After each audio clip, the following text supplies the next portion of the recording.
I thought about cutting my hair this week. I have my hair done, and I will explain why my hair is done because I came from something.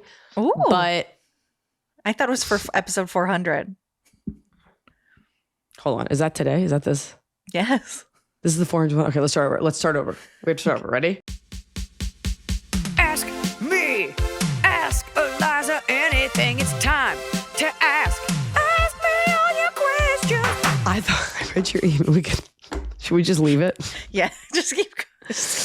I'm not, you know what? They deserve transparency. I was gonna be like, you guys, I got my hair done for our 400th. I saw your email and I thought the email was about the next episode. You're like, we should do it in a few. Okay.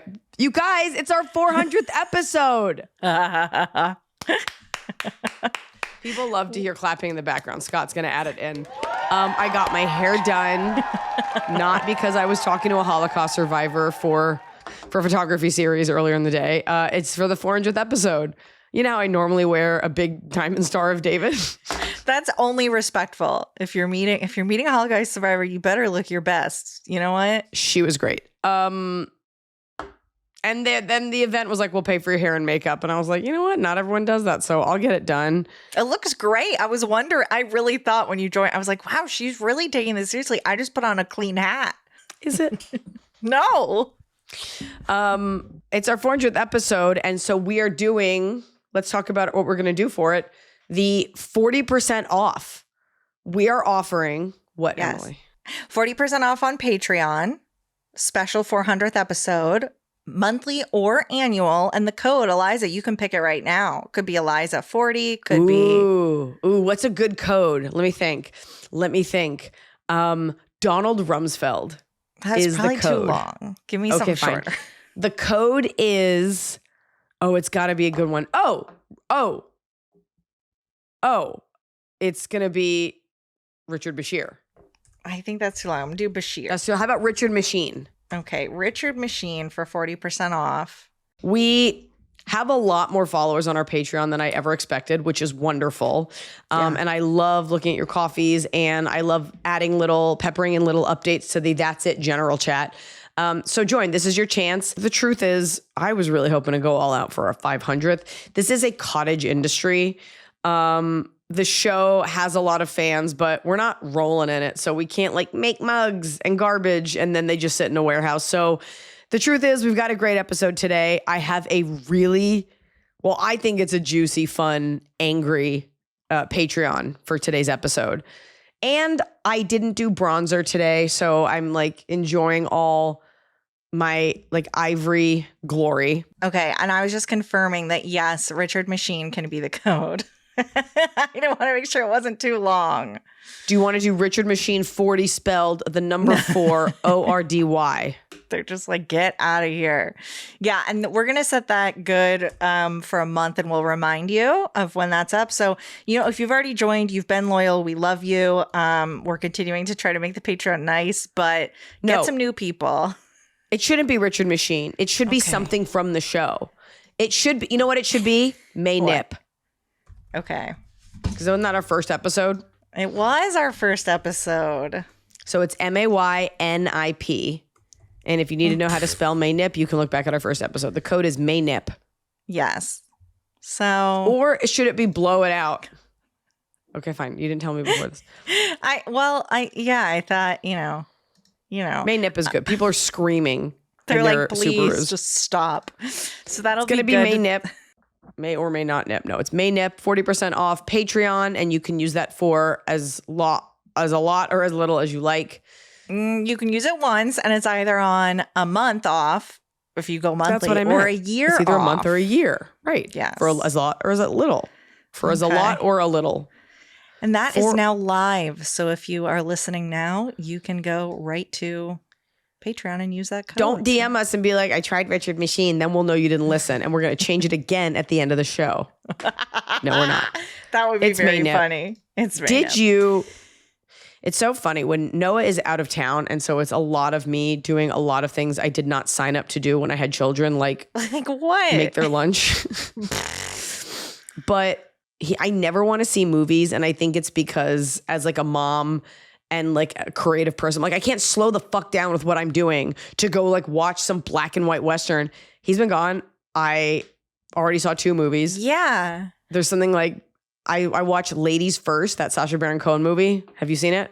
No, I feel like it'll either be up my alley or it'll make me so mad. Where did you land?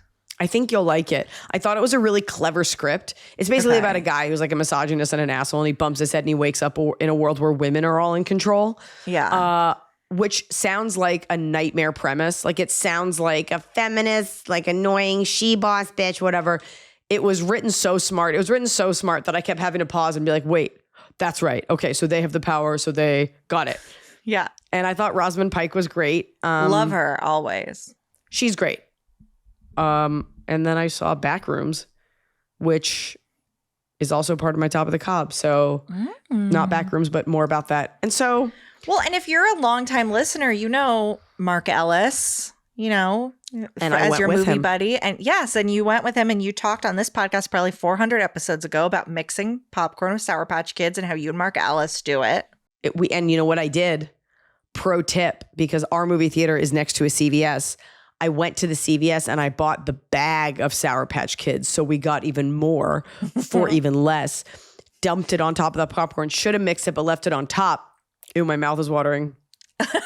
You're so pumped. And it was like a race to eat them. And I was like, by the way, like I'm horrible to share these things with because my hand like does not come out of the bag. Were they stale? No, and I opened them in the store to make sure they were fresh. But we had them all on the top and we took it down. And it's my pro tip is buying the big bag because you think you're so used to getting like a couple grams in those boxes. Yeah. It's a light news week. My mom's here because we had to bring in the cavalry because it's just 2 kids and being a person who works. It's a big news week. It's the 400th episode and we're going to do some fun stuff. We've been doing this show since before I had children. So, Iliza, I actually pulled some stats we can get into right now, which is if we're including last week's episode when you're listening to this, so the first 399 episodes plus the various Bud Light minis, etc. Oh my God. It has been 24,958 minutes of content. That is no ads. That is just content. That is 416 hours. That is 17.332 days of this podcast. You could turn on your computer and you could listen to me for 17 days straight. And that's just this podcast. We were just trying to make content before people were really making like content like it was their jobs. We did this before COVID. We did this during COVID. Mm-hmm. We did this on a Zoom recorder. Mm-hmm. We did this podcast when the colors were yellow and black. It started at Wondery. And then it moved to Earwolf and now Lemonada. Earwolf. And now Lemonada. We've been doing this podcast, I think, for like 8 years. 400 episodes and there's 52 a year. Which says a lot to go to 3 different networks. And even if you took a break to actually come back. And it started with having guests. And then we were like, this is actually really hard. And we're never going to get like Jason Momoa to be on this. So let's just make the audience the guest. Yeah. I feel like we were doing this. We've just kind of been doing it quietly too. And then I feel like in the last year, we really ramped it up. We brought in Glenn Milley. We've kept Scott, who is not paid by the production company. Like he's paid by me, by us. Kept you against all advice.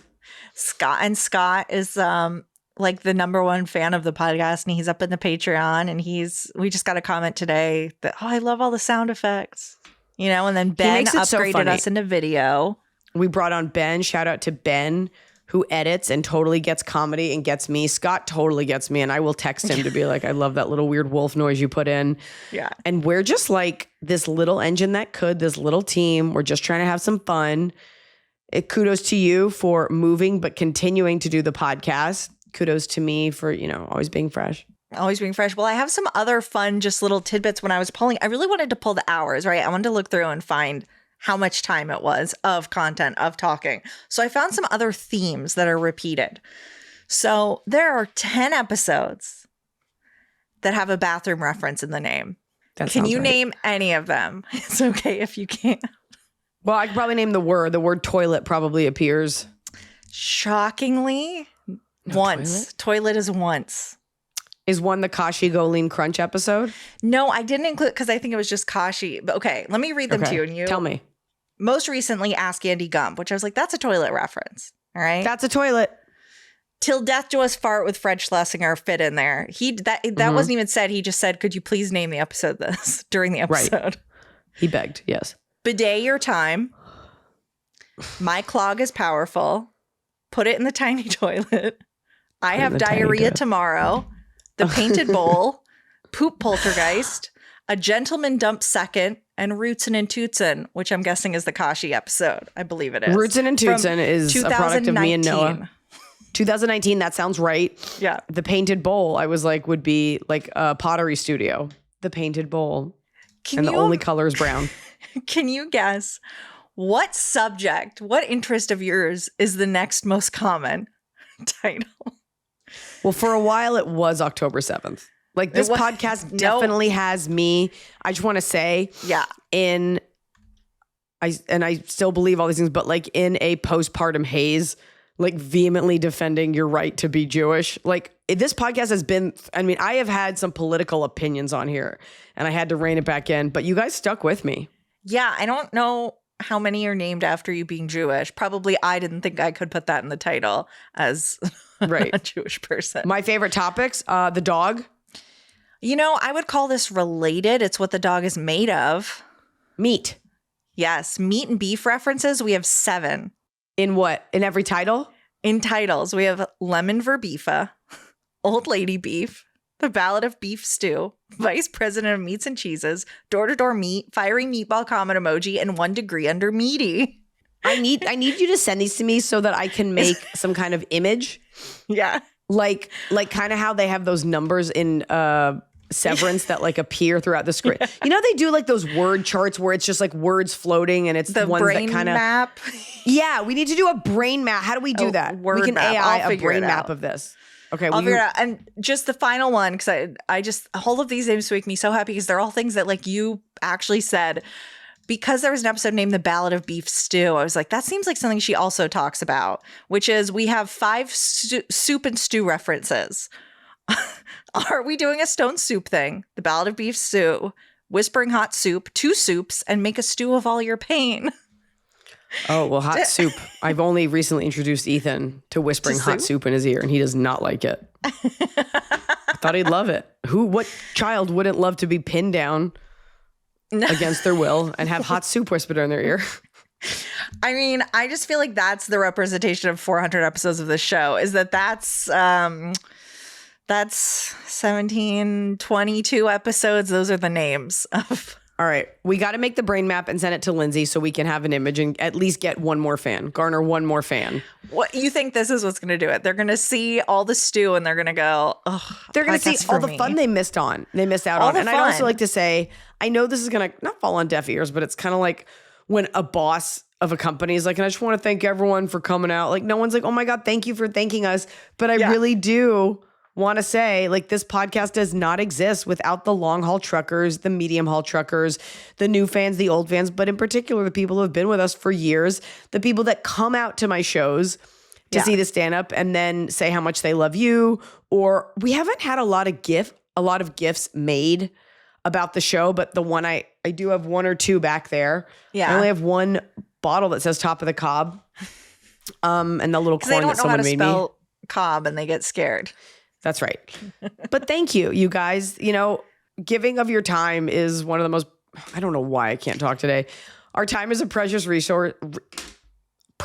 resource, and there are so many podcasts, so many videos you could watch. And the fact that you carve out a little bit of time to listen to my opinion means you trust me, you like me, and that feels good in this day and age where everything is kind of like hot, melted trash whipped cream.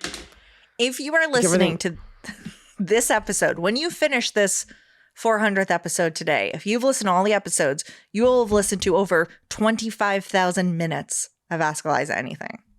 Wow. And I'm basically part of your DNA now. Yeah, you're in it. You're in it. I was thinking we'll answer some questions, then we'll go back to revisiting old clips. I love it. You want to kick off with an old clip? Do you have a clip now? Yeah, you want to do a clip? Okay, so because the names are, I think, part of the core DNA of like what the show is, we went and pulled some of the funniest names, some of your favorite names.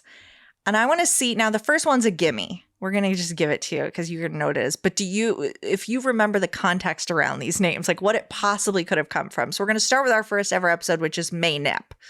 Now, do you recall what you were talking about? That this May Nip was a cat. episode? This was your cat. Yes. And they put a sign on it at the vet or at the groomer to be like, caution, May Nip. And I was like, that sounds like a Vietnamese person. You did say that. Yeah, you shared a few things. So I'm going to share with you this clip. And you let me know if you can hear it. I got into a fight with my vet's receptionist because she put in my cat's file May Nip. And I was like, excuse me? She won't. But she heard me telling someone a story about when Gracie bit me. And I was like, she won't bite you. And she goes, you just said she would. And I heard it and I can't unhear it. I got to put it in the file. But is there? Oh my god! Because it's like someone saying like your child may bite other children. However, May Nip is the most sounds like a name. Sounds like a wartime cartoon. People may nip at you. I nip at you every morning at 9:30 when you come into my house. See, I didn't want to say Vietnamese because at the time we were living in the height of cancel culture for saying anything other than white people suck. So I didn't say a Vietnamese substitute teacher. I tried to make that clear by wartime. It definitely sounds, it just sounds Asian. That was our first ever one. Does my voice sound younger there? It does. I'm just impressed. I'm like, God, this audio sounds great. Scott's been with us the whole time. Archival footage from a few years ago. It's amazing that there's no pops in that vinyl recording. It is from October 10th, 2018 was the release. So it was recorded before that. Wow, I just got married. Let's get into it. Welcome to the 400th episode. The advice is going to be crisp. The crispiest. We have a war. Okay. I was just going to say, if like I've got like a little less than energy, it's basically because I have put really no food in the house for me, just the kids, because I am just pretty much incapable and my mom is visiting and I just like forever have like the littlest cold, but like endless things to do. So that's it. I'm doing my best. You're doing your best. Okay, let's help this person. I have to just say, Noah is on his book tour. So shout out to you if you came and saw him in Brooklyn. They had his event the other night in Cape Cod. He's doing all these tours. He's going to be on the Today Show. By the time you will have heard this, he would have already been on it. It's a 21 city book tour. It's amazing. But he calls me the other day. And, my daughter woke up crying. She said her ear hurt, which is the last part you want to hurt because you can't fix that. It's like, I don't know. I can't see in there. And then Ethan woke up and I'm tired and everything's fine, but not. Whatever, just general exhaustion. And he calls and I was like, how are you? And he's like, well, I woke up, I had a coffee and a lobster roll. And now Kevy and I are just driving around Cape Cod. And I was like, that should be me. That's my life. You're supposed to be here cutting up the fruit. That's my life. It feels like a horror movie where like you swapped lives, but like no one believes you. You're like, I used to be a touring comic. They're like, sure, get back in that kitchen. I'm like, no, really? I used to wake up and get a coffee. Get a fun coffee. I saw you posted a fun coffee today in the Patreon thread. So, you're doing okay. I accidentally poured whipping cream in and it was a happy accident, but it's a little gross to do without whipping it. Help. My mom started a white trash dog poop war. Hi, AA crew. I'm just going to jump into this since I am writing in on behalf of and concern for my mother. Also, I'm justified in my white trash qualifier as someone who grew up that way too. My mother is a 65-year-old female and recently widowed December 2025 after my stepdad's long battle with cancer, which is important context. In November, we were heading out to the local VFW for my stepdad's benefit, which was organized by friends and family to help offset costs and financial burden while he was dying. That afternoon, I noticed a large piece of dog poop literally on the back windshield of my mom's SUV. Clearly, this was deliberate, especially given it was laid right up against the back windshield wiper, setting us up for potential disaster. There was more on the side of the car, and I stepped in some that had fallen off. We strongly suspected it was the dickhead that lives catty corner from us, who has a history of beefing with the other neighbors. There have been no further issues until this past weekend when my mom was walking her dog past that guy's house. He came flying down his driveway screaming about my mom not picking up his poop from his property. Okay, reasonable complaint if this was his yard, but it's a nondescript strip of land across the street from his house that he won. And he wants your mom to pick up his dog poop? I think he doesn't want her to. I think it was like she was just picked cleaning it up. She was like, this is for the greater good. Okay. So he won this in a nasty bidding war from our neighbor just to be a dick. So he bought this like strip of communal land kind of to just... So he could have it. So he could lord over it. So he comes flying down his driveway at my mother carrying a can of mace, calling my mother and my late stepfather cunts and saying that he will teach the dog a lesson. He then attempts to spray her dog, who was so short and sweet he thought he was trying to play. My mom stepped between them, tried to defuse the situation and protect her dog. He ended up spraying her legs. After a lot of yelling, she made it past him, but when returning home on the walk, he did the same thing again. My mom sprinted home as fast as the dog would go and was shaken up, so she called the police the next day to report it. Of course, they did nothing since nobody actually got maced in the face, which of course. My question for you. What should she do? She wants to start carrying her handgun. No. Which I vetoed for several reasons. That's never the answer. She refuses to use those little bags and prefers to go back later with the pooper scooper. Oh, wait. So she's not picking up from the common area. She's leaving it and then going back with a pooper scooper. Now, I've included a picture of my parents. No, you can't do that. Everybody always says they'll come back. There's no... I understand not wanting to use the bags. Yeah. But most people don't come back. Yeah, they don't believe you. But it's like the littlest dog. The dog looks like a little gizmo gremlin. So here's some additional context, though, just to set us up for probably why the mom was like, I've always lived here. It's always been fine. Yeah. My mother has lived in that same house since 1998 with the same mix of neighbors. My stepfather has lived here since 2005. This is a back road without even a yellow line dividing lanes, holding lots of trashy people. This particular neighbor is the son of the OG ones, early 40s, I'd say, has a reputation for mental health issues, is weirdly tangentially related to my stepdad's niece, and is rumored to be responsible for giving antifreeze to another neighbor's dog years ago, killing him. So I want her to proceed cautiously, especially considering she's living alone now and more scared after my stepdad's passing. Right. So what do we do? Don't carry your gun. First of all, should a 65-year-old woman have a handgun? The answer is never yes. The answer is never like, yeah, and just be a real quick draw. Weirdly, I have a similar situation. I've had a similar situation. When you're dealing with someone who has a mental health issue like that, there is no reasoning. And it's the son of the person who probably actually owns the property. And if that person can't be communicated with, or if they're like, we're doing all that we can, if there's not a lot you can do because that's an adult. So unless you like 5150 this person, and because no one's actually been hurt and you don't have proof, first of all, you make sure that next time you have proof, you put up a tiny little Ring camera looking where your car is. That way, when this guy does have another mental episode and he decides to do something like that, you're like, we got you on camera, motherfucker. That's trespassing. This guy sounds violent. Okay. Attacking an animal is so out of bounds weird. Like, that's how you know someone is truly evil. Not when you're mean to a human, but when you're mean to a dog. It's why in movies they never show dogs dying, because nobody wants to see it. Your mom needs to just avoid that area. Not because she's not wrong or right, but because it's the path of least resistance. He knows that the dad is dead, so now he can do whatever he wants. And it doesn't matter what the issue is. However, your mom is right. Using a plastic bag every time, especially she's saying, I can come with a pooper scooper, pick it up, and then I'll just walk with that thing home, I guess, and throw it away or toss it over into a bush. If we all did that, there would just be dog shit everywhere, no matter where you're tossing it. My answer to that is what I do.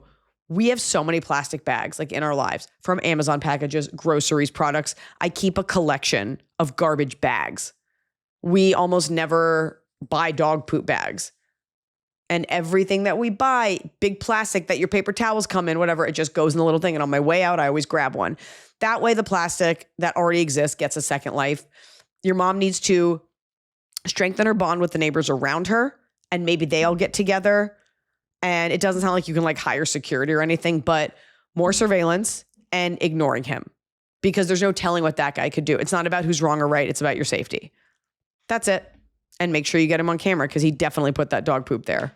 Yeah. He needs to have the fear of God put in him. And what will do that is you being like, the police are at your door. We have footage of you trespassing and doing that. Stay away or there's going to be a bigger problem. And when your mom speaks to him, it should always be with other people, particularly men in the neighborhood. Because this guy sees her as vulnerable and he can be a bully because she's helpless. So that's my answer. Good one. Bam. I have nothing to add. Okay, we're going to go back to another Happy 400. Okay, yeah. From September 2nd, 2020, hot lettuce is never a bop. And I was surprised by what this originated from. Any recollections as to what we were doing at that time, Iliza? I wouldn't expect you to know this one. This is in the pandemic. This is like deep in the pandemic. I mean, yeah. So we're in the pandemic. And if you recall at that time, we were trying weird food combos. Do you remember that? For just a little bit in that house with all the glass that's a party house now. I remember the glass house. We were trying like weird food combos and talking about them a lot. You like had stayed away from me for a little together. bit. And then I was like, you need to come back. And you did. Yeah. So I was back and you were like, you're here. We'll eat some strange little things together. I think, and we ate durian at that time as well. Command Bell says, when I was in high school and didn't know how to cook, I would make my special potato soup. It was boiled cubed potatoes, onions, lettuce on top, and random spices that didn't make sense like cinnamon. Half a gallon of 2% milk was the broth, and it was half a stick of butter. My parents never wanted a bowl. I'm 27 now and can actually cook. Honestly, the part that upsets me is the lettuce. Yeah. Because like hot lettuce is like never not good. A bop. Never a That bop. sounds just like potato soup. Sounds tasty. Why is there cinnamon in it? Creamy, comforting. I'm more focused on the echo. I know exactly where we recorded this, and I guess know. I just like the echo. And you guys stuck with us. I know. We're going back. Look, and I know Scott did whatever he could with it, but we had some times, when we weren't in the studio anymore, we had to do our own setup. We did have to do our own setup. That was hard. We did our best. But the fact that the cinnamon was like not, you were like, no, what's up with that hot lettuce? What's going on there? You never want that on a sandwich. It's just weird. Like people, cold cuts, that's it. Hot lettuce. Worst when you reheat Mexican food that has like the little lettuce strips and the sour cream and stuff on top, and that lettuce just goes. Bloop. Let me tell you something about hot vegetables. When Noah and I were looking to buy property in the Pacific Northwest, we went to an island called Vashon, which is kind of like a very crunchy, hippie, beautiful island. You take a ferry to get there. And we're looking around, whatever. Maybe we like a house, maybe not. One of the main factors was a deterrent was we went to a Mexican restaurant and Noah got a veggie burrito, and inside the burrito was an entire baby carrot. Oh God. And I was like, even diced properly, this doesn't belong. I don't want to hear like, oh, in our part of Oaxaca, we just, nope. Not right. It's just no place. And we were like, it's not like we are the white people that are like, we need all the diversity and my Latina heart is beating. Well, you cannot put a baby carrot in a fucking burrito. You don't know what you're doing. I cannot live here because I don't trust that anything's ever going to be good again. No, I would be like, oh, I've broken a tooth. It's over for me. Something horrible has happened. It's not good. I don't even know if it was cooked. I don't know if it matters if it was cooked or uncooked. I want to do the next clip I want to do another one because it's from Power Fluting, December 14th, 2021. And I love this one because when I went and pulled these from episode names that you loved, I didn't remember the context. And I was like, wow, people really trust us with their big life questions. So we're going to do Power Fluting. One of my biggest frustrations about going through cancer treatment is how sick and fatigued you get. I'm a classical musician, flutist, and I'm really struggling with how much pronounced flautist. Whenever I have really bad days or I am not performing as much as I'd like, my mind goes to this horrible place where I believe my career is over. You will stress yourself out trying to push yourself to the max when you're not well, and you'll make yourself sicker. You require rest. You need to be okay with giving yourself that permission, knowing in the future you will reap the rewards for that. You can't be power fluting all day, every day. All right? Call up Jethro Tull. Had that guy have such a long career? Probably rested. Also a lot of drugs. I'm just surprised with the amount we've talked about diarrhea. But kudos to you for doing all this work. I appreciate it. I think it's so fun to go back and be like the things that I remember us recording, and I'm just like that advice is still good, but we'll answer a new question. We have an episode in here where like I had to explain that my dog died. Yeah. Like Blanche died in like 2019. And we have the episode where you talked about your miscarriage that people really appreciate. They go back to a lot because it means, you know, What they episode feel was that? less alone. I'll have to pull it up, but I'll put it in the show notes. It's an episode that we've referred to. We have. But people, you know, you've been through a lot of milestones with people. Not I all love good that. milestones. They're not all good, but we've grown up together. And you know what? It's interesting. I feel that way. And Kesha, who I do think is younger than me, said that at her concert. Oh. She's like, we grew up together. And I was like, that's how I feel. Like, if you're lucky to have a career that even spans 20 years, like you're taking people from their 20s into their 40s. In many cases, they're younger than you from high school through college. Like, that's so special that people stick with me. Yeah. Let's do our bread and butter, a wedding question. Hello, ladies. Let's get to what pays the bills, folks. Let's get to it. Love the pod and have waited since 2019 to finally have a wedding question. Wow. Been with us.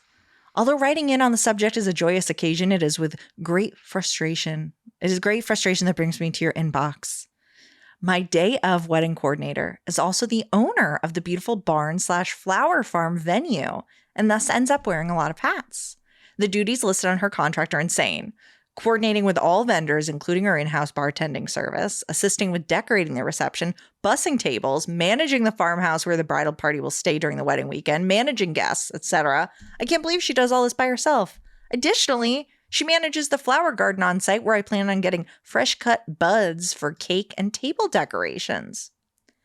With every weekend this summer surely booked starting in May and ending in October, there's no doubt this is her busiest time. This would make sense that her response times are delayed. However, even during the fall and winter, she was hard to get a response from. The cadence is usually as follows. I send an email, I wait 2 weeks, send a friendly follow-up saying, hey, love a response on this by this time, thanks. Then 2 to 3 days later, she gets back to me, usually with all the details I need, which is great. I just hate having to follow up with her. Even getting her signature on electronic contracts she sent out after we initiated them was delayed.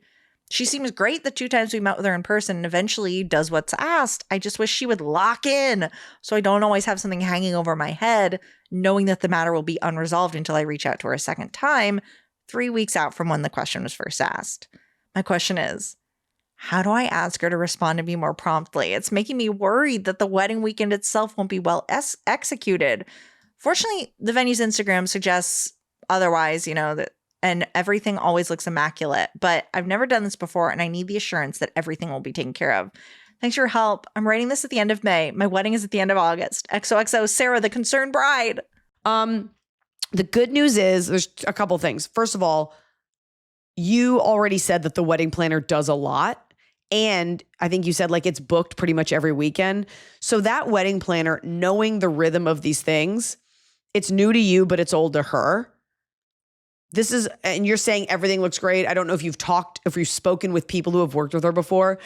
There's Instagram versus reality. But if you're saying everything always looks so great and you're assuming this isn't like every 8th wedding, you know, if we're assuming, then we're also assuming that she's a professional and she knows that contract doesn't actually need to be in for another month. That contract, I can sign it on my way out. Like, she's probably dealing with more pressing weddings because those dates are closer.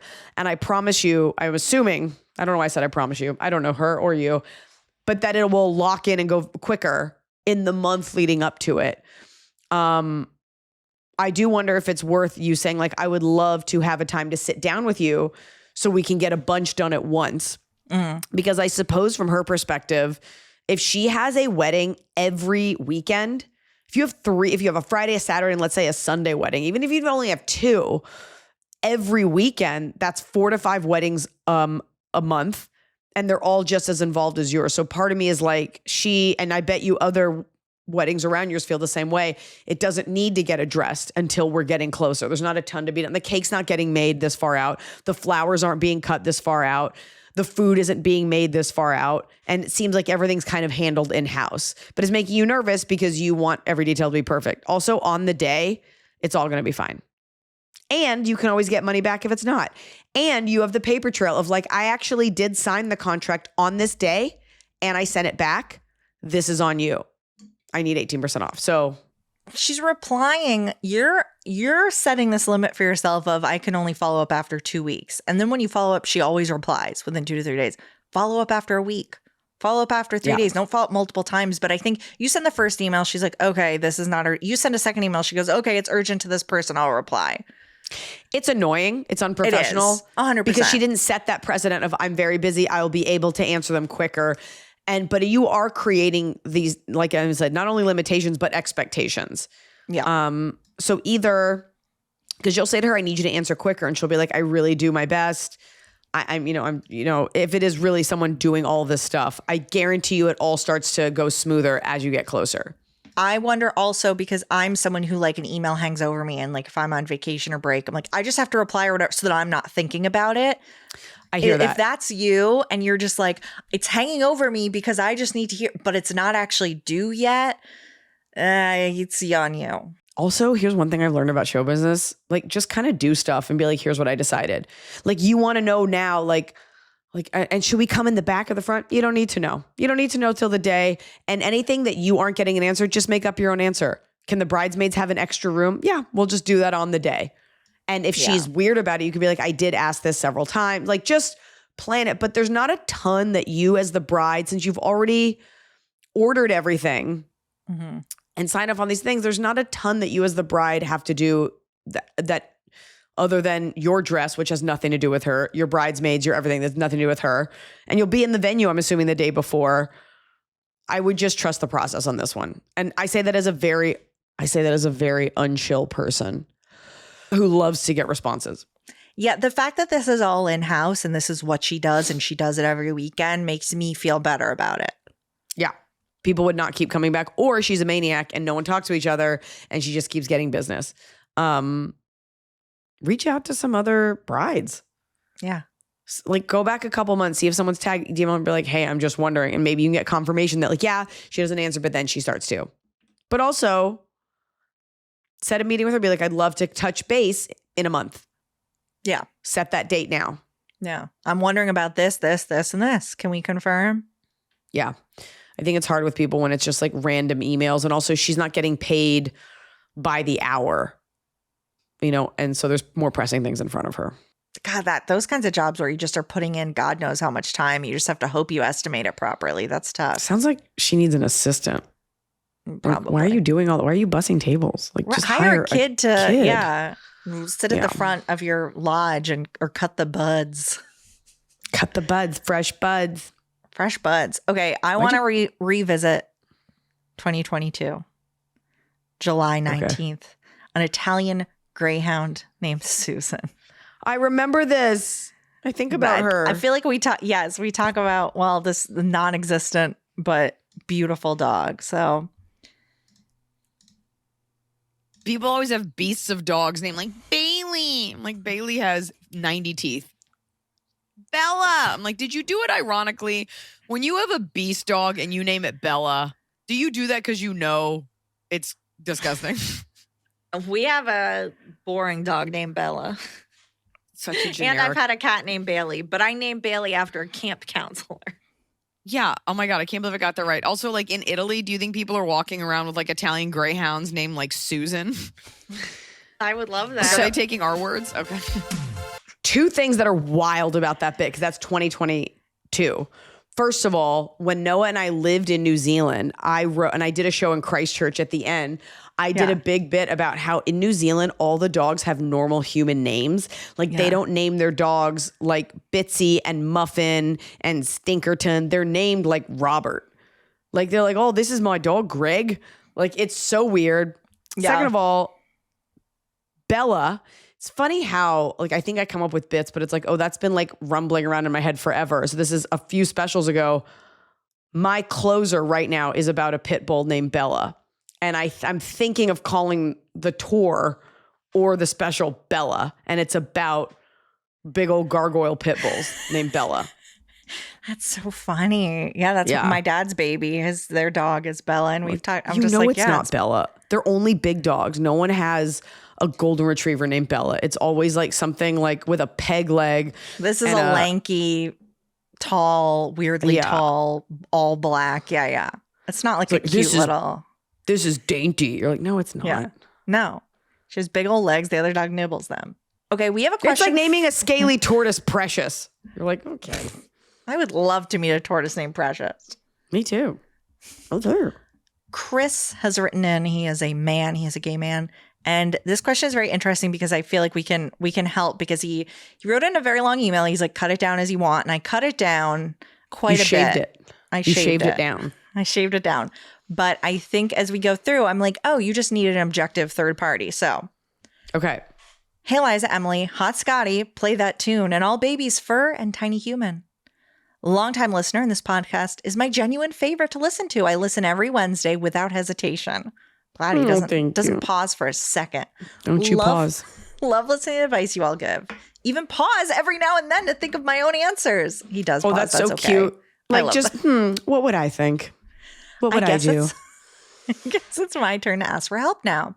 My name is Chris. I'm a 34-year-old gay man from the UK with a question about a friendship that I think I need an outsider's perspective on. I feel that maybe I'm overthinking the situation. I've been having a tough time with my mental health recently, which may be why I'm getting in my own head about it. I have a friend, Dave, 35, also gay, who I've known for about 9 years.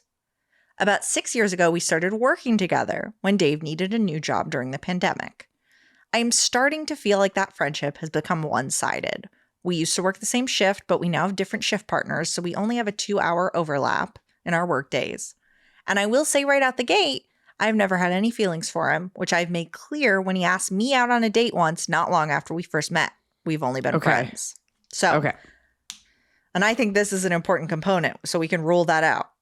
I don't have many friends. I struggle to make new friends due to anxiety, so I hold the friendships I do have very dear. I'm in the process of getting help for my mental health issues, but it's a slow process through our public health system when you can't afford private care. The last time Dave and I hung out outside of work was a couple weeks after his grandmother's funeral. It was earlier this year when I invited him to hang for the day to help him get out of his apartment. We shopped, had food, went to the arcade. This was probably late January. In April, he lost his father, so I've tried to be there for him through text, checking in on him, sending him Instagram reels of things that will make him happy. Just make sure he knows I'm thinking about him, telling him he can always call me anytime, even the middle of the night, as I keep my phone on loud overnight in case of emergencies. I also lost my father when I was 20, so I've been through this, and Dave has been with me to visit my father's grave in the past. 2 weeks ago was his dad's funeral, and I texted him in the afternoon, asked how he was feeling. We got chatting about other things.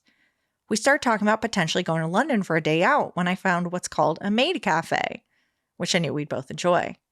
It's kind of hard to explain for those who don't know what a maid cafe is, but it's a Japanese concept where you go get food and drinks, and the servers are dressed in different costumes and interact with the patrons and character. Usually they're themed in some way, but this one's more generic with servers of all genders. We both love Japanese culture, so seemed like a good fit for something to do when he's more up for it. I said we could go for his birthday in July, maybe sooner. He then said his roommate, Tom, also wants to go, but he wants to time the visits to the cafes so they're not too close together, meaning he wants to go once with me and once with his roommate. I said maybe we could all go together as it seemed to make more sense, but he said he would ask Tom. It left me feeling kind of shitty, like I'm not good enough to hang out with his roommate on something we all want to do. When he was back from his father's funeral, I asked if he wanted to come over to watch Eurovision, something I'd asked him about before the funeral, but he'd been noncommittal, understandably. This time he said he wasn't feeling it, wanted the weekend to himself. Told him I understood, but I'd be free otherwise if he did want to get out of his apartment for a few hours. My mental health wasn't great that weekend. I didn't really leave my bed, except to watch Eurovision and shower. But if he asked me to hang out, I would have pulled myself. Watch TV? Maybe that was just the only focus. Maybe it was far away. Okay. If he asked me to hang out, I would have pulled myself together to be there for him. Right.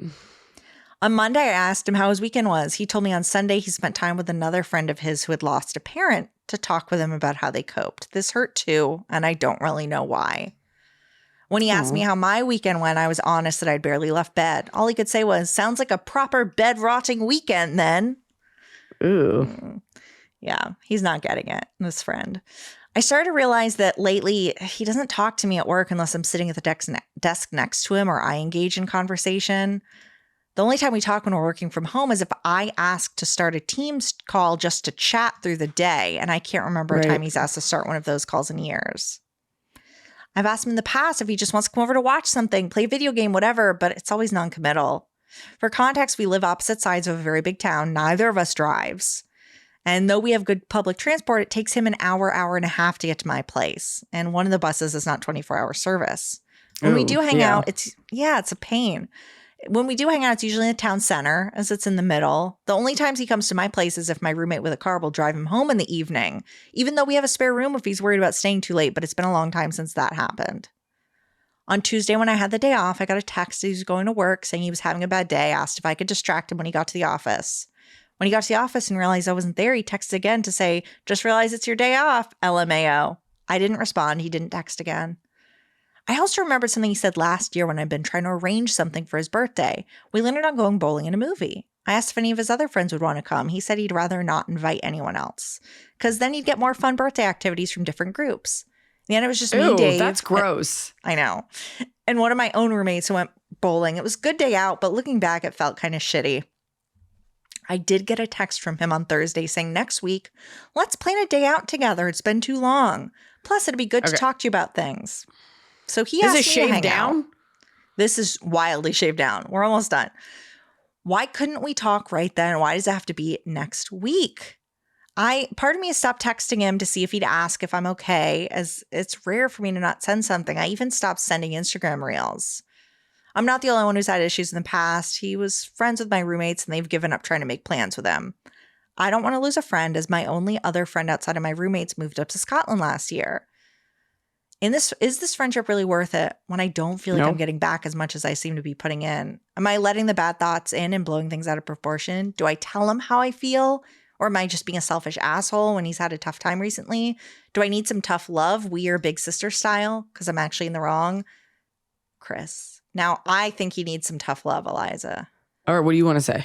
I think he sounds like a lovely guy, but it's too much. This guy is a casual, like, lad out friend who's like, yeah, if we're both out and about, sure. And you are so giving, and that can be really, you're like, my phone will always be on. I will wake up for you at any time. I will run to see you. I will see you at any time. I will drop everything I'm doing. I will see. And he's like, I maybe want to watch Eurovision. Like, it's a lot of pressure.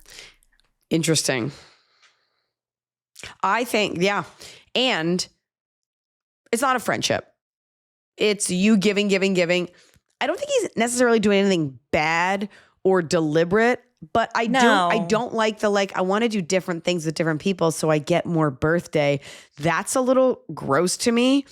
And it keeps you away from interacting with people. I can't stop thinking about the fact that he asked you on a date and you said no. So I do wonder, is there a part of this like him keeping you at arm's length? Is he attracted to you? Did he just ask you, do you ever get the feeling that he's attracted to you? Let's say he's not. Let's say he asked you out and he's totally over it. He could also be dating those other guys. The not inviting both of you to the cat cafe. I guess if you had never met the other friend, okay. But the fact that you asked, what, the maid cafe, it's like, okay, same tune, different lyrics, whatever. Same lyrics, different tune. I think you are like, oh my God, I've got all these anxieties. I've got this one friend. I can't let them go. But this isn't fun. Is any of this fun? You deserve to tell him how you're feeling. But what I would limit it to is I don't even know if you should. I know it's really tough. I'm thinking this is, I think, Australian and not, I'm guessing they're British, but it's like, oh, you're a little full on, mate. Like, you're very like, let's go. Like, I'm here for you. We're going to talk. Let's get together every week. Let's make plans. Let's get together. And he has a lot of other things he wants to do, and you're not wrong for that. No, it's very sweet. You're just you're singularly focused on him because he's really your only friend, like you just said. I think you need to spread that love around. I think you need to put that energy into making other friends, because it sounds like you have no problem doing social things. No. And you were there for him when his dad passed and you'd been through that. And these are all very sweet, sensitive things, but these are also very seasonal things. And so he may have needed someone to talk to. And the further you get away from that, it's not that you'll ever not be sad about that, but you may not need your friend in that way. In the way that as girls, you don't need your best friends in high school to be as clingy in college or in the real world. So it sounds like he's kind of moving on and he's got social plans, and it's not that he doesn't like you and you can still enjoy him, but I think you need to take it with a grain of salt and put that energy into making other friends. And I think do he's not sleep with your clocked. phone on. Like Don't unless one of sleep your with- parents is like ill, and then you can set a special alarm for them. Don't sleep with your phone on. Nothing. No friend is that important. I'm sorry. No. And I think he's, yeah. What? I was just saying it's geographically undesirable.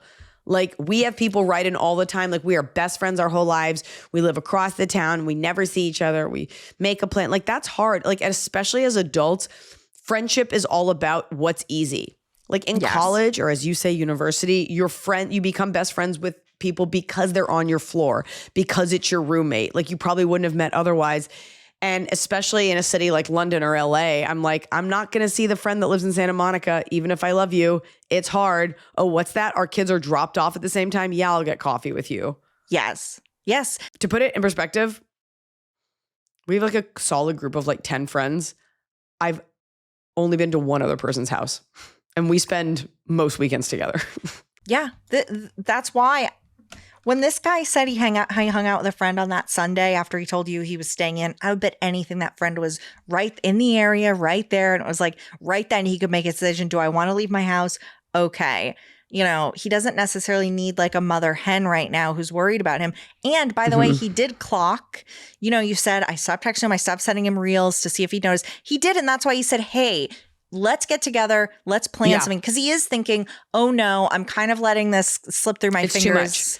You both like each other and you're showing him in your way and he's just being himself. You have to let him. You have to know that he's the person that's not going to respond. You're not going to get as much as you're putting into it. So you can either put less in or just know that this is how it is. But the fact that you were also struggling mentally, it makes me sad because you were there for him and then you're struggling mentally. And I know that feeling where you're like, how come you didn't intuit that I was having a bad day? Meanwhile, he had no idea. And then you're like, I didn't really get out of bed. And he's like, LOL. Probably because you texted it. And that could be read as like, I didn't even get out of bed versus like, I didn't get out of bed. So I think you're asking him to infer a lot. You can tell him how you feel or say to him, like, I really like our friendship. And I just want you to know that like, you know, if you think I'm too full on, like it's just a function of who I am. But, you know, but you also don't even need to clear that air because it kind of can just be what it could be. But you need other friends. Yeah. You need other friends. Yeah. But you are a good friend. This guy is like not that guy. Kind of doesn't deserve you. No. And we give expecting nothing in return. And so it's not that you expected it in return, but you were hoping it would be a bit more solid. And like you gave, he took, which is what you wanted because you're kind. Mm-hmm. Not everybody gives back. And that's just a function of adult friendships. Top of the cob. It's the top of the cob. We're doing it right every day. You just take a bite. Top of the cob. Top, I'm going to do this because, I mean, bottom, it's related to my children. They shared 22 hours into a 24-hour fast. And I'm reminding myself to not eat everything in sight. 24-hour fast. They what, 22 hours? They were 22. Their bottom of the cob was being 22 hours into a 24-hour fast when they left this comment. No, they're just sitting there reminding themselves not to eat everything in sight. Like, she's like, I got to do it. So 22 hours in, she's on the Patreon, like looking for distraction. It makes you realize how much of your day revolves around finding food, eating food, going to get food. Like how much time you have when you're not eating. Does give you a headache though. Yeah. Okay. My bottom is, you know what? For our 400th, I am going to do a cat one. My cats had to fast last night to get further Rosalie needed an x-ray today and Isles needed a toe recheck. And they don't realize why you're not feeding them. They don't like, realize. And they eat so many times, so many little meals per day that it was like multiple times that they're like, hey, what's going on here? I now have a little cut. It's not just breakfast and dinner? No, they eat 5 times a day. My mom's like, don't you want to keep that out for your dog's lunch? I'm like, what dog has lunch? Mine eat because it keeps them like from bothering me. They get a little automatic dry food shootout at 11:30 p.m. and 7:30 a.m. and they couldn't have from that your mouth. From my mouth. So I had to lock the shooter outers in another room, and I have a little cut between my eyes from somebody smacking me in the face to try to wake me up to feed them. But the real bottom is like the sad part of Rizzoli's really badly behaved at the vet. And they were like, he was actually really good. And I was like, oh no, do I need to starve him to get him to He's weak. behave? He's weak from hunger. I just want to say, folks, 27,000 hours of this. 25,000 hours. I've been listening to though. you talk about your cat. Do you think, I would say out of, For 8 if we're years. talking 25,000 hours, at least 3 hours is just cats. Let's say 5 hours. Thank you, everyone. I would bet. All right. What's your bottom? My bottom of the cob, it's kind of funny, kind of sad, kind of morbid to joke about this, whatever. I did this thing today called Borrowed Spotlight. It is a beautiful book. This is round 2, but it was this beautiful book and photography series of Holocaust survivors or Jews that had survived, maybe not been in the Holocaust, but hid from Germans, whatever, during World War II. I don't know why I said whatever, because I always want to pick the right words when I talk about this. And they are interviewed by a celebrity. So it's like you're borrowing their spotlight, and there's beautiful photographs. So the first book, which I was not asked to be in, has people like Cindy Crawford. It's really beautiful. And it's Jews and non-Jews, which I think is really cool. Yeah. And really special and inclusive, and the world needs more of that. So I was asked to do this one. And I was paired with this woman named Ava Perlman, who was so wonderful and reminded me of my Nana. And her story was all about how they hid and escaped and all of these miracles that saved her family. And we took these photographs. They give me full hair and makeup. She did not have that. And it doesn't matter because she's, 94, not going to do like full glam. She's beautiful. She's your grandma. We take our picture and we go to, this woman just told me full stories about her father being in the French resistance and hiding and Nazis living in her house and how they didn't know she was, all this stuff and her life and her children and her great grandchildren, this beautiful stuff. And we look on the monitor at the picture and she goes, oh, look at my nose. And I look so fat. And I was like, you survived the Holocaust. Like, when does it end? Like, if she can look at that and this woman is so positive and be like, look how fat I look. Like, I have no prayer of like rising above it. No, but she can complain about whatever she wants. Let her She's complain. 94. I'm like, when do we get a break? So I was like, okay, stand this way. I'll put my arm here. Yeah. But she was beautiful and she was awesome. That's very cool. It was a really cool way to spend the morning. Yeah, I'm excited to read that. Top of the cob. Top of the cob. So another person has a milestone. They wrote in and said, I've been in school for the last 4 years and I've definitely felt like it's a total racket that just won't end. 3 more years through my first master's program, studying psych and then going back for a 1-year master's in social work. My former therapist reached out to me and offered me my first group therapy facilitation role. I will be leading groups on subjects like religious trauma, grief, and cognitive behavioral therapy. It's only a few days a month, but it starts at $60 an hour. And it's my first legitimate counseling job, undoubtedly marking the beginning of a new chapter in my life that I didn't know was right around the corner. It's like, that's Destiny's nice. knocking. I love that. Yeah. God, when people very do nice. stuff like that, these like philanthropic, altruistic things that cost so much money and time, I'm like, good. I'm glad. I hope you get to sit in all the therapy sessions that you can get, that you can gobble up. A couple people wrote in that their top of the cob was that Grill Time arrived at their house. You guys, the it's book. out. Please, Yes. on the Patreon, share your favorite recipes, take pictures. Share I it love on that. public if you have public social media. If you really care, post about it. The book looks great, and people are just so excited to have received it for summer, ready to barbecue it up, grill it up. Oh my God, he worked so hard on that. I'm so proud of him, and I rarely say that about anyone. That's so exciting. Please share, tag, make the food. Noah, please tag him. He would love to see that stuff. He will respond. At GALUTEN. My top of the cob is Iliza. I can't believe we've done this together since 2018.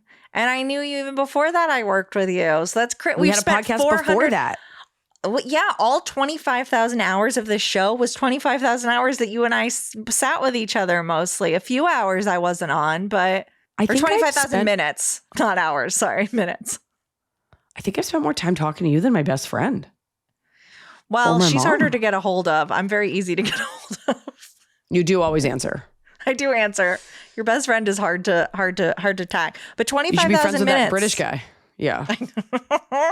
That's my top. It was nice. I was really excited to record this today. I was like, gosh, we did 400. This is cool. And I have known you since you worked at the Laugh Factory, then you became my assistant. You were with me through 2 different houses, and I watched you go from your like 3. weird apartment and like a murder situation, then you moved, and then you got a house, and everything you said you were going to do, you did. You're like, I want to work in social media. I want to get this job. I got a house. And I think it's cool. You are like a full-grown woman living life on her 100% on her terms, and I think it's My cool. terms. It is. You got your movie room. You got your podcast. I got my movie room. Is there anything looking back? So this podcast came out in 2018. Is there anything you would tell 2018 you are like, anything you reflect on from the beginning of this podcast to now that you know has been a big positive change for you? Oh, I thought you were going to ask me if I could do something differently. I'd be like, oh, I got a lot of advice. Or if you could do something differently. I'd be like, you got to What do start recording these in a better setting. Get them up on video. I don't know if it was the video that was the... I think I was never able to commit fully to our podcast because I toured so much. And so I'm grateful that this is like something that we've continued to nurture. And I like the group that we've been on this journey with and we're going to just keep doing everything to make it better and come up with more segments. And now we have, Let me say about that it's not that you haven't, you don't always have the time to do the stuff that's like, here's the growth, here's how you get more. But you've always committed to this hour in terms of like, it's a fun hangout with the audience. Like it's always just been it hasn't necessarily been a career goal. It's been like a fun hour that you spend every week with the listeners and with me. And that's maybe not like, which is nice. Guys, I like that. I love it. I mean, it is morbid to, somebody's writing in about like their mom dying or something. And I'm like, I love hearing it. I love connecting with people. It's why I do stand up. There's a coziness and it gives me a break to like put my problems to the side. But then I just heard that like, put my panties to the side. We can go put my panties to the side. Yeah. Put on my maid's panties that she gave me. And you feel bonded with people. And it also reminds me that people everywhere are going through fucked up shit and they still make time to listen to me. And I don't take that lightly. And so we love it. And we love you guys. So now what's your top? The buddy hang. I took my kids. Oh my God. I took my kids to school and the rabbi at the synagogue is 15 years old. We have a really young rabbi and he's like younger than me. And I heard him say to a dad, he goes, back rooms this weekend. And they did like a fist pound. And I was like, I bet I could include myself. And like, he can't say no because like I'm part of the congregation. Like you can't leave, but I didn't. But for some reason, I don't know what it was. Hearing him say that, I was like, I want to go see a movie with a buddy. I don't remember the last time I saw a movie with a friend. Yeah. So knowing it's kind of, I don't know. I feel like it's like a guy thing.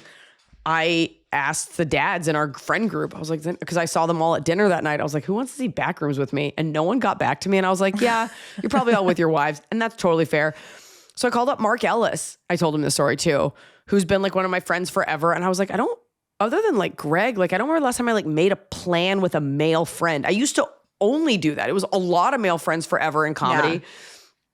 And what I loved was he made the plan. He goes, I can't Saturday. How about Sunday? I go, it's playing it too. He was like, great.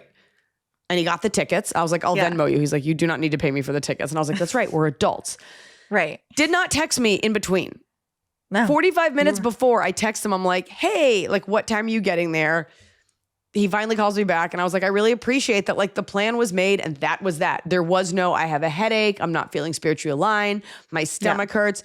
And I was like, where are you? He's like, I'm coming up whatever street. And I was like, will you pick me up? So I drove home halfway through the theater. He picked me up in a really nice Mercedes. And I was like, oh my God, my friend is growing up. Well, he's like, a movie guy. Like I just saw him doing a big interview. Yeah. He's a movie guy, really nice car, picked up. And we just gabbed like endlessly about comedy. And there's very few people that know the people that I know because I've been doing it for so long and there's different pockets of it. And we just like talk shit, laughed. And it was just fun. It was just easy. Like you could be yourself. We bought the candy. And then like we just shared our popcorn. We ate the whole fucking thing. He inspired me to get a Diet Coke. And there was just something about like a solid buddy hang And I really cherish my female friendships talking about the things that are going on with our bodies and our feelings and stress and all this stuff. But with a guy friend, you could just keep it so surface level in a fun way. Like it felt like college. So Mark Ellis, I wonder what you're doing later. I'd love to see Obsession with you. I also spoke to him like twice during the movie and he like acknowledged it, but I was like, oh, this is the kind of guy that does not talk during a movie. So he's like, no, because he's a movie. I feel like influencer is offensive. He's like a movie pioneer. I'm going to say cinephile, but he's a movie guy. He's a movie guy. Yeah. You guys, happy 400th anniversary. Feel free to send me gifts. And feel free to leave your whole lives on our Patreon. And if you head over to our Patreon now, you're going to hear about why hold on. Okay. We have to just say, when you say head over now, the bonus episodes come out on Fridays. So if you're listening to this on Wednesday, it's every Friday you get a little bonus. Head over. Maybe you're listening on Friday. Right. Well, coming up on Friday, we're going to record it now, but you're going to hear why I fucking hate Uber Eats. Oh.